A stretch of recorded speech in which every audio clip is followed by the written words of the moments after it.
Voters are headed to the polls in Pennsylvania this morning in a special election that could provide some clues about the midterm season coming up. Connell McShane is on the ground. He is in Canonsburg, Pennsylvania, south of Pittsburgh this morning, where he's talking to some voters at Susie B's Diner. Connell, good morning to you.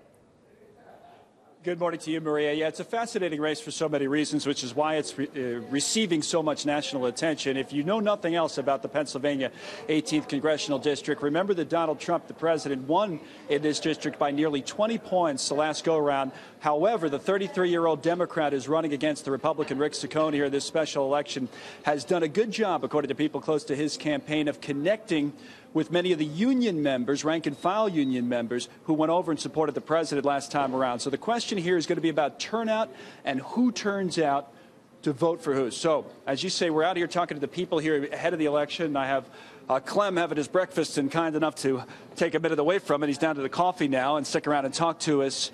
You're for Saccone, right? Tell us why. Well, first of all, I'm a Trump fan, you know, because of the economy, because of things he stands for, but I'm a Democrat, but I'm supporting the conservative movement. It's an important thing to remember, Maria. The Democrats have a registration advantage here. They always have. It's largely driven by the unions. But you voted for Republicans. Have you done it for many years?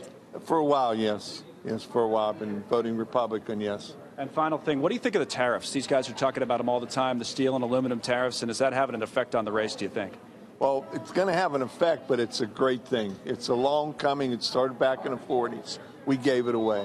All right, Clem, thanks a lot. We appreciate it. Some good insight here from how people see this race. And if you poll the tariffs out here in this part of the country, Maria, they poll very, very well. They're quite popular. The president was here talking up those tariffs on Saturday night. We'll see what impact that has. But again, the Lamb campaign insists it has the momentum, largely because it's been able to take some people like Clem and bring them over to their side. We'll see what happens. Should be an interesting race, and the polls are now officially open. All right, we will check back. Connell, thank you. Connell McShane in Pennsylvania this morning.